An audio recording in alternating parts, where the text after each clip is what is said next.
एक बार श्री नारद जी महाराज हिमालय पर महादेव के पास गए। बहुत ध्यान से सुनना। महादेव के सन्मुख नारद जी महाराज बैठे थे।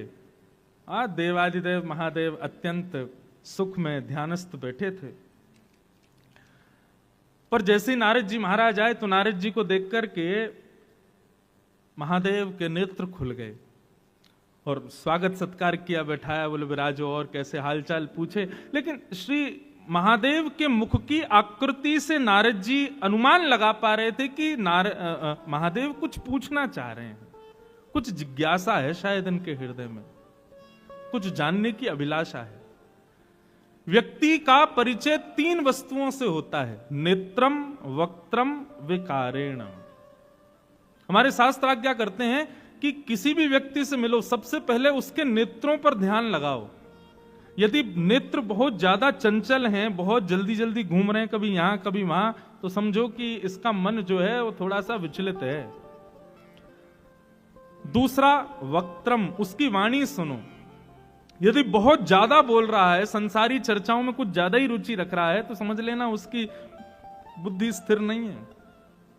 और विकारेण, चलना फिरना, उठना बैठना, यदि इन सब में भी स्थिरता नहीं है, मर्यादा नहीं है, तो समझ जाना कि इसका खान पान शुद्ध नहीं है।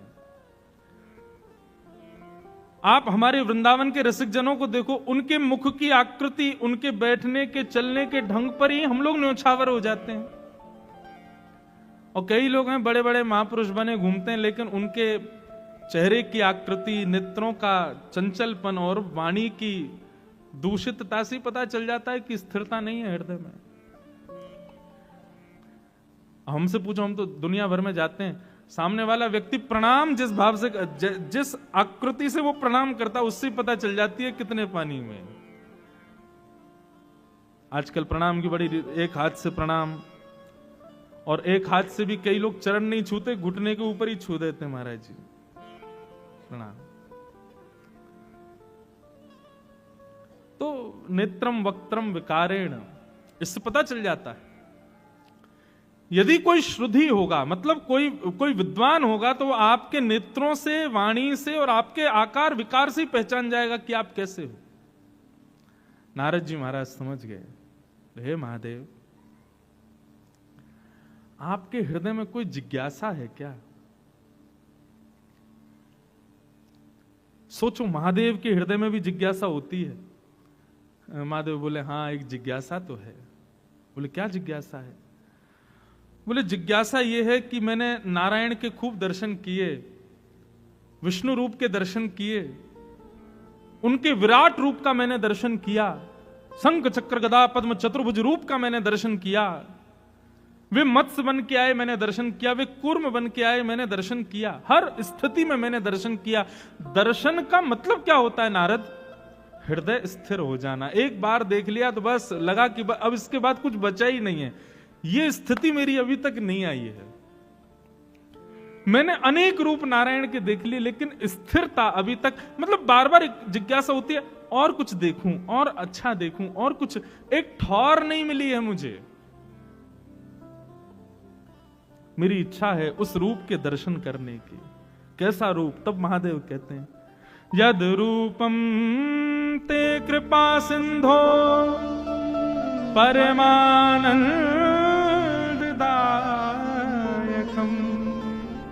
मुझे उस रूप का दर्शन करना है जो परम आनंद को प्रदान करे। और स्वनिंदाश्रम नित्यम मूर्तिमन सर्वतोधिकम। ऐसा स्वरूप जो इन सब स्वरूपों को भी अपने ऊपर न्योछावर कर लेता हो। मतलब कौन कौन से स्वरूप? चतुर्भुज रूप, विराट रूप, मत्स्य रूप, कूर्म रूप, नृसिंह रूप, ये सब भी उसके ऊपर न्योछावर हो जाते हो। निर्गुणम निष्कम्यम शांतम यद्येति विदुबुधा तदहम दृष्टुमिच्छामि चक्षुभ्याम परमेश्वर। निर्गुणम, निष्क्रियम शांतम यद हेति विदुर्बुधा तदहम दृष्टुमिच्छामि चक्ष्युम्याम परमेश्वर। मुझे ऐसे रूप का दर्शन करना है। सीधी बात, पूरा वेद क्यों सुनाऊं? शंकर जी कह रहे हैं जिसको देखने के बाद कुछ और देखने की इच्छा ही ना रहे मेरे भीतर, ऐसा रूप मुझे देखना है। नारद जी बोले, आपने ये जिज्ञासा ठाकुर जी से कही? बोले, उनसे कहने की मेरी हिम्मत नहीं हो रही। क्यों? बोले, ये जितने रूप वो धारण करते हैं हर बार मेरे कहने पे ही तो करते हैं कि अब आपको ऐसे देखना चाहता हूं। अब वो इतने सारे रूप धारण कर चुके हैं, मुझे भी लगता बेचारे परेशान हो जाएंगे, इसलिए मेरी इच्छा नहीं। बोले, नहीं अब चलो। तब नारद जी और शंकर जी दोनों ने जाकर के ठाकुर जी से प्रार्थना की कि हे नाथ, हमारे महादेव कुछ जिज्ञासा कर रहे हैं। बोले, कैसी जिज्ञासा है? बोले, आपके ऐसे रूप का दर्शन करना है जिसके बाद नेत्रों को कुछ देखने की इच्छा ही ना रहे। ठाकुर जी बोले, भैया ऐसा रूप तो एक ही है, जा रूप को देख करके मैं श्याम सुंदर भी और कोई को ना देखना चाहूं, वो रूप। और वो रूप कौन का है? यस्या कदापि वसना चखलेन नोक्थ।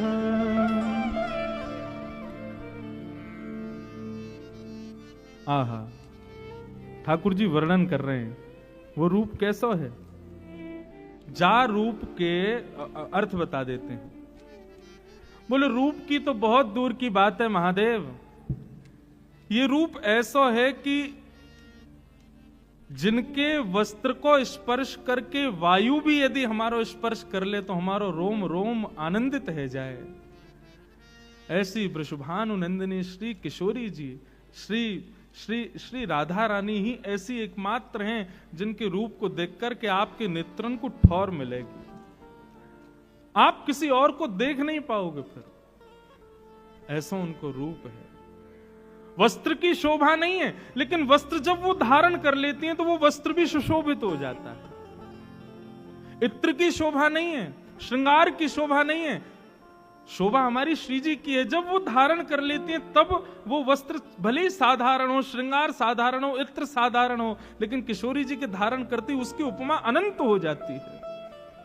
कहां तक कहूं महादेव, हमारे रूप तो अनेक हैं, हमारे अवतार तो अनेक हैं, लेकिन कृष्णावतार सर्वप्रिय इसलिए है क्योंकि श्री जी ने उसको देखा है, क्योंकि श्री जी की दृष्टि उस अवतार पर पड़ी है।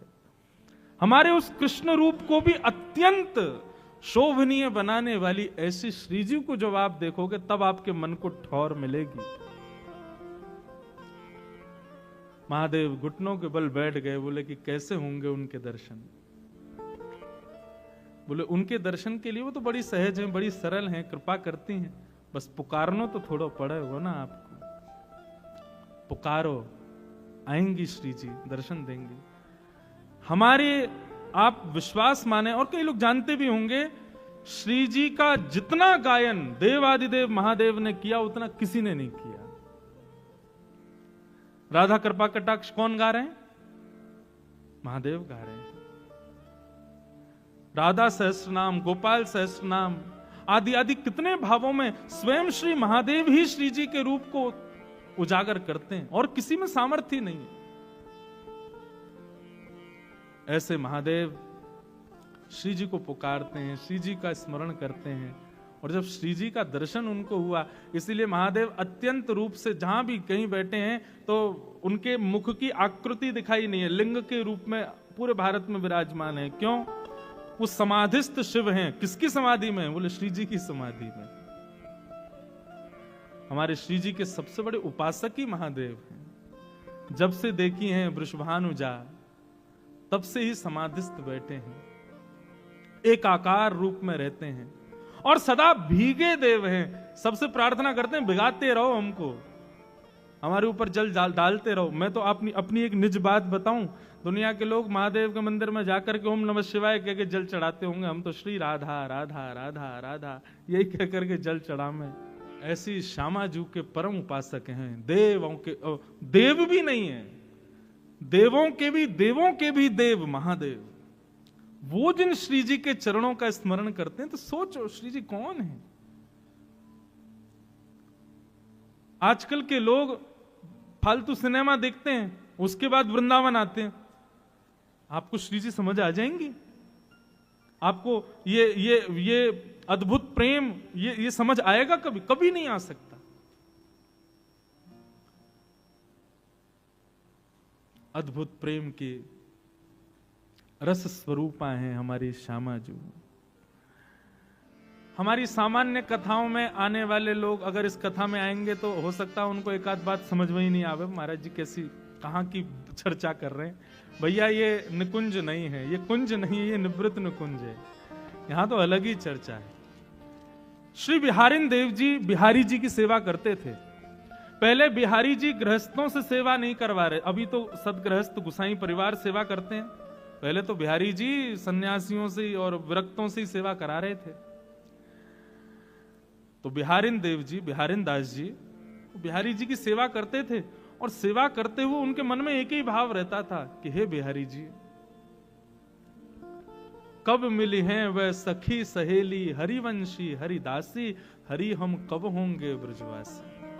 ये ब्रजवासी, ये बिहारिन देव जी का भाव इसलिए कि हमको अप्रकट वृंदावन कब मिलेगा, जहां स्वयं श्री हरिदास जी विराज रहे हैं, जहां स्वयं आचार्य चरण विराजते हैं, उस वृंदावन का दर्शन कब होगा जहां आप युगल स्वरूप धारण करके विचरण करते हो, जहां यमुना में जल नहीं केसर युक्त सुगंधित जल बहता है, जहां पर यमुना के तट पर रेणुका की बालू नहीं मड़ियों की बालू है, जहां पर वृंदावन में वृक्षों पर कोयल चहकती नहीं है, चिड़ियाएं चहकती नहीं है, श्री राधा श्री कृष्ण नाम ध्वनि प्रकट करती हैं, जहां पर जिस अप्रकट वृंदावन में रहने वाले मानवों का भोजन पानी केवल आपके दर्शन मात्र हैं, उस वृंदावन का मुझे कब आस्वादन होगा। अप्रकट वृंदावन का थोड़ा भाव समझो। अप्रकट वृंदावन में यमुना जी नहीं बहती, या अप्रकट वृंदावन में सुगंधित श्री ठाकुर जी और किशोरी जी के चरणों का चरणामृत बहता है, सुगंधी आती रहती है। अप्रकट वृंदावन में श्री यमुना जी के तट की बालू का मणियों की है। अप्रकट वृंदावन में जो दर्शनार्थी भ्रमण करते हैं वो कहीं भोजन पानी करने के लिए बैठते नहीं है, उनका भोजन पानी आस्वादन सब कुछ श्री प्रियालाल जी के दर्शन हैं। ऊंची ऊंची अटारियों पर वैष्णव जन खड़े होकर के केवल निहारते रहते हैं, कहां श्यामा श्याम की लीला चल रही है, तुरंत दौड़ करके वहां पहुंच जाते हैं, और पहुंच करके ऐसे बैठते हैं कि उनको विक्षेप ना हो, केवल उनका दर्शन करना ही उनका सर्वस्व है। श्री बिहारिन देव जी बिहारी जी की सेवा करते हुए बोले, हे नाथ, मुझे भी उस अप्रकट वृंदावन में ले चलो। नित्य ये प्रार्थना करते थे बिहारी जी से। एक दिन बिहारी जी ने सुन ली, और श्री बिहारिन दास जी यमुना के तट पर सुबह सुबह भोर में दातुन कर रहे थे, और दातुन करते करते करते करते सुगंधी आने लगी, रेणुका मणियों में बदल गई, यमुना जी का जल हल्का हल्का पीत वर्ण का हो गया, अद्भुत सुगंधी यमुना जल में से आने लगी। वृक्षों पर बैठे हुए पशु पक्षी सब राधा कृष्ण नाम उच्चारित करने लगे। रसिक जन दौड़ दौड़ करके ठाकुर जी के दर्शन की अभिलाषा से घूमने लगे। इतने में ही सघन कुंज दिखाई दिया, और सघन कुंज में दोनों युगल सरकार एक दूसरे के गले में गलवैया डाले चलते हुए आ रहे हैं। ये बिहारिन दास जी को दर्शन हुआ, और उन्होंने इस पद में उसका वर्णन किया। बिहरत शब्द समझिएगा, हम ज्यादा व्याख्या नहीं करेंगे बस, लेकिन आप प्रयास करना कि समझो कैसा रूप है। बिहरत लाल बिहारिन दो यमुना जी के तीरे तीरे, बिहरत लाल बिहारिन दो यमुना जी के तीरे बिहरत लाल बिहारिन दो यमुना जी के तीरे तीरे, बिहरत लाल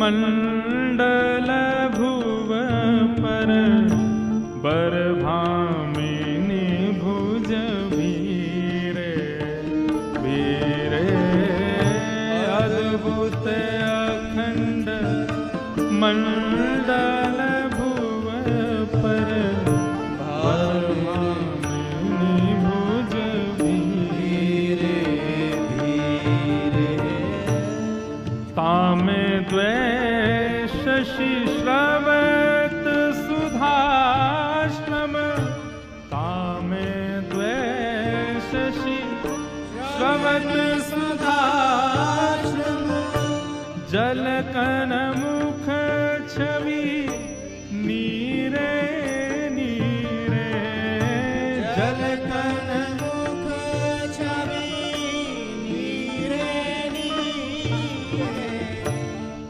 उपजत किरण कपोल विमल हसी उपजत किरण कपोल विमल हसी लस दस नावली हीरे हीरे लस दस नावली हीरे विचार करो बंधु, चिंतन करो। शामा शाम एक दूसरे के गले में गलवैयां डाल करके चलते हुए आ रहे हैं, मंद मंद मुस्कुरा रहे हैं। सूर्य की किरण पड़ने पर दोनों के मुखमंडल पर छोटे छोटे प्रश्वेत के बिंदु हैं। मुस्कुरा रहे हैं तो गालों पर कपोल भी ऐसे चमक रहे हैं मानो दो दो चंद्रमा प्रकट हो गए हों। जब मुस्कान प्रकट हो गए तो ऐसे लगे कि मानो दांत नहीं है, हीरे जैसे दांत हैं दोनों युगल बिहारी के। बेहरत लाल बिहारी ने दो यमुना जी के तीरे तीरे बेहरत लाल बिहारी ने दो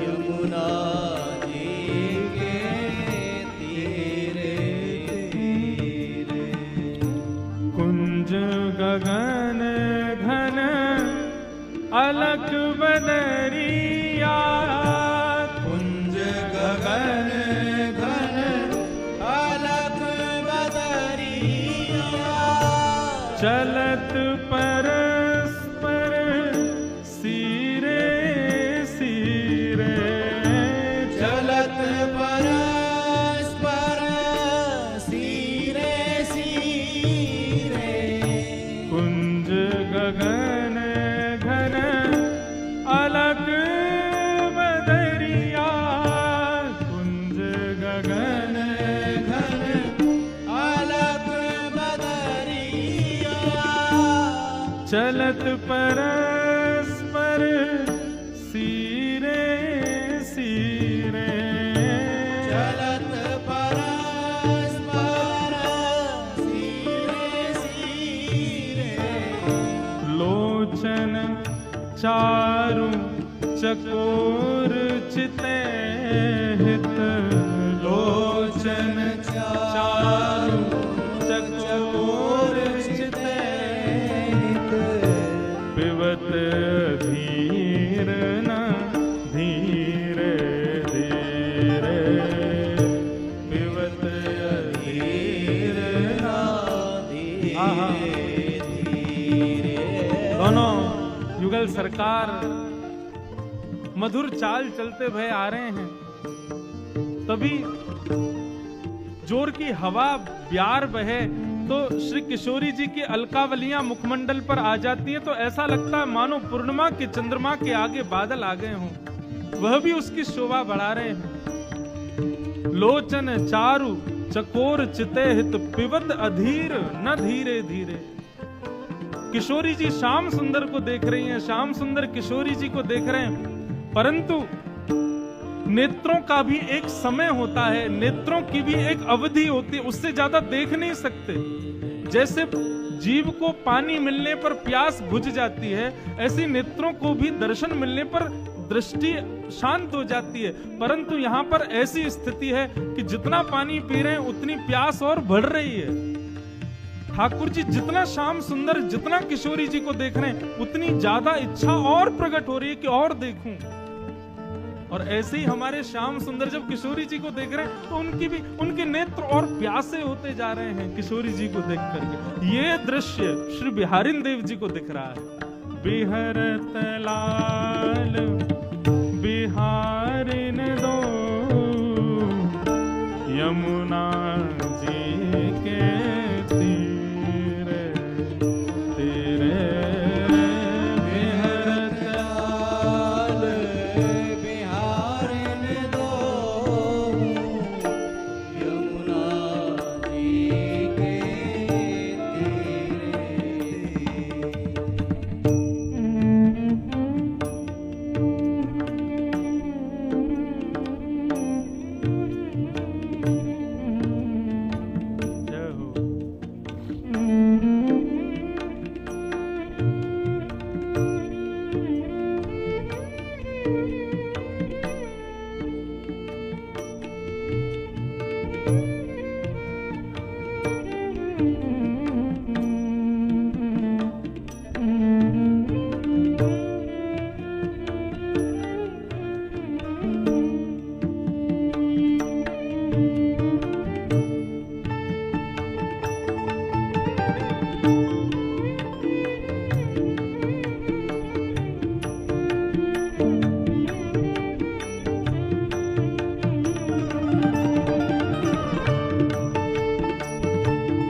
राग नवल वर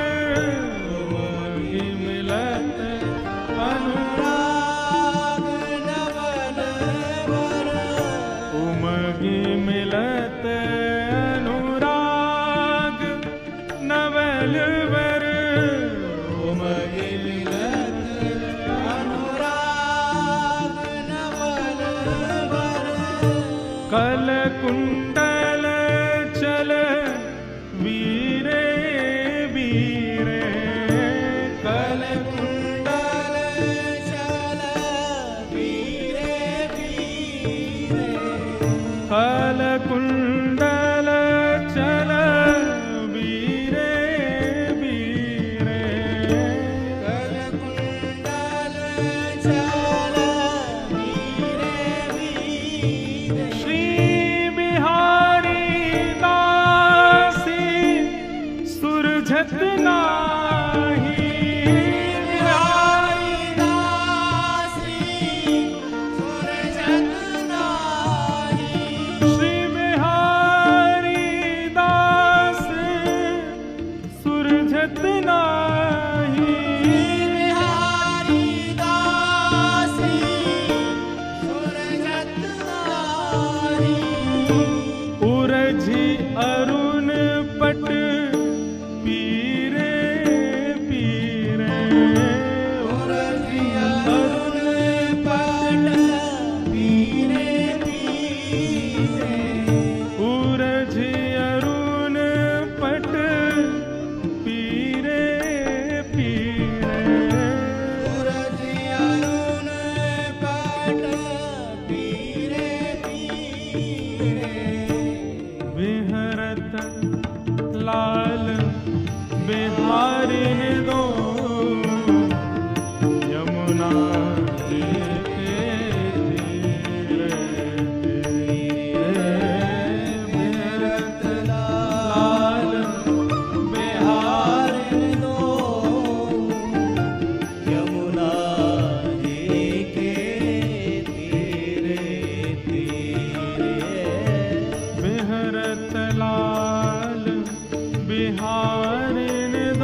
माझी अरुण पट पीरे पीरे। श्री बिहारी दास जी की स्थिति कैसी है? नेत्रों से नेत्र मिल रहे हैं। श्री जी और श्याम सुंदर के नेत्र एक दूसरे की प्यास बुझा रहे हैं। कानों के कुंडल यहां श्री जी के, वहां श्याम सुंदर, वे भी मिल रहे हैं। दोनों के हस्तकमल एक दूसरे से मिल रहे हैं। अरे औरों की बात छोड़ो, यहां ठाकुर जी को पीरो पटका और श्री जी की गुलाबी चुनरी भी एक दूसरे से मिल रही है। और इन सबन के बीच में उलझे पड़े हैं श्री बिहारी दास जी। ऐसे उलझे 3 दिन तक दातुन करते रहे यमुना जी के तट पर बैठे बैठे। और 3 दिन तक वहां निधिवन राज में बिहारी जी के दर्शन ही नहीं हुए। क्यों? बिहारी दास जी सेवा करते थे और वो 3 दिन से वहीं यमुना पुलिन पर बैठे, अब प्रकट वृंदावन का दर्शन कर रहे हैं। हमारे हरिदासी परंपरा के वैष्णवों का प्राण धन है ये पद।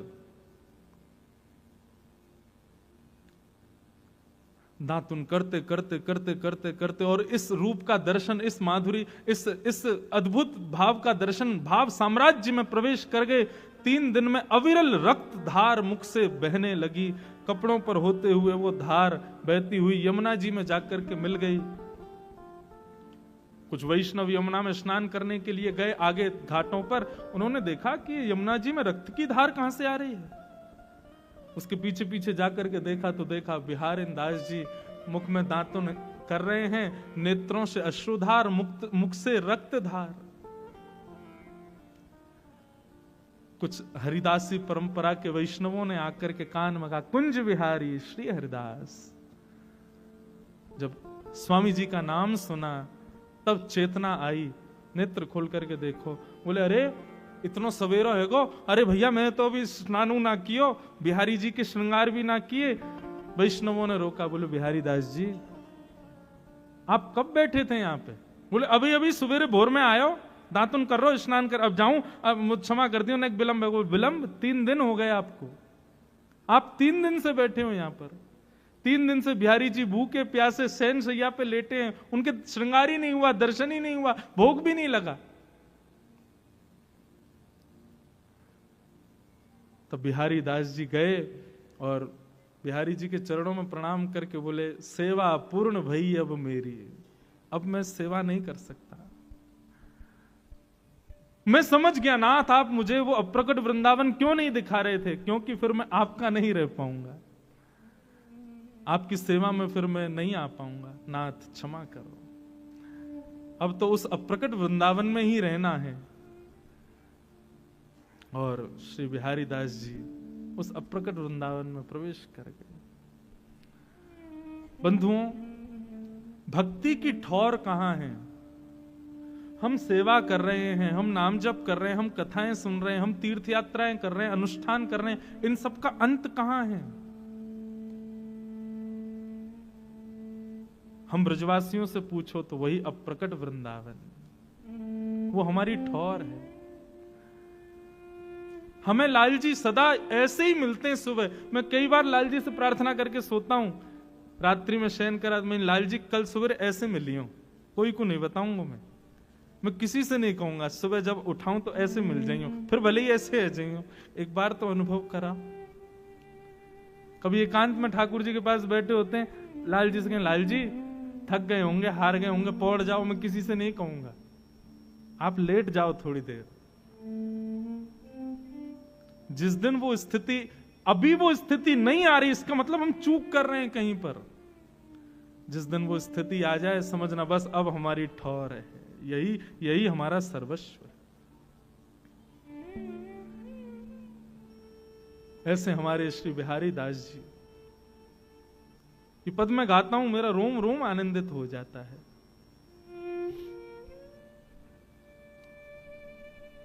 तब से हमारे बिहारी जी फिर गृहस्थियों की सेवा में आ गए, क्योंकि भैया ये विरक्तों के तो कोई पता ना है कब कहां चले जाएं।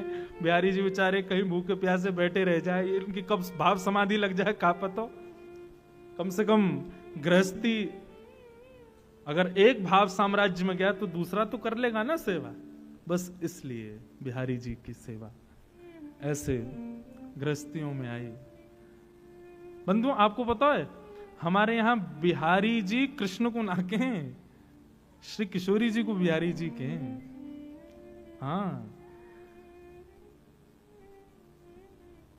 यहां पर बिहरत लाल बिहारिणी दो, श्री किशोरी जी को बिहारिणी कहें। बिहारी जी एक प्रकार से किशोरी जी को कहते हैं, हरिदास परंपरा के वैष्णव। सब जगह भैया बात तो वही है, हमारे माई श्यामा जू को राज। श्री किशोरी जी जाके अधीन सदा ही सांवरो, या ब्रज को सरताज।